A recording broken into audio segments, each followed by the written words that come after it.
టాలీవుడ్ చిత్రసీమలో విషాదం నెలకొంది. చిత్రసీమలో విలన్గా, కామెడీగా, నటుడిగా అలరించిన ఫిష్ వెంకట్ మరణించారు. ఆయన వయసు 53 ఏళ్లు. ఫిష్ వెంకట్ మూత్రపిండాల వ్యాధితో నెల రోజుల క్రితం ఆసుపత్రిలో చేరారు. 2 కిడ్నీలు చెడిపోవడంతో వాటిని మార్చాలని దాదాపు 50 లక్షలు ఖర్చవుతుందని డాక్టర్లు చెప్పినట్లు ఆయన కుమార్తె మీడియాకు చెప్పారు. తెలంగాణ మంత్రి వాకిటి శ్రీహరి ఫిష్ వెంకట్ను పరామర్శించి చికిత్సకు అయ్యే ఖర్చును ప్రభుత్వం భరిస్తుందని భరోసా ఇచ్చారు. మరికొంతమంది ఆర్థిక సహాయం చేశారు. అయినా కిడ్నీ దాత దొరక్కపోవడంతో ఆయన ఆరోగ్యం క్షీణించి ఈరోజు ఆయన కన్నుమూశారు. ये न्यूज को पेश करते हैं Hyderabad home appliances.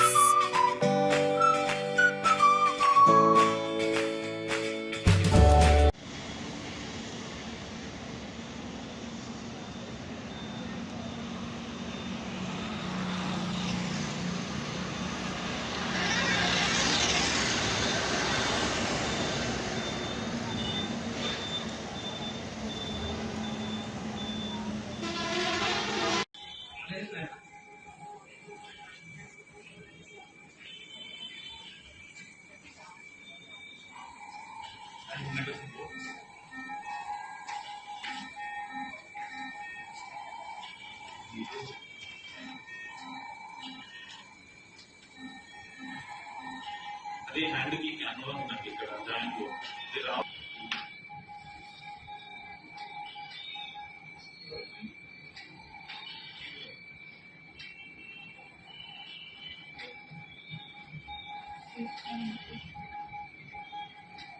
Thank you.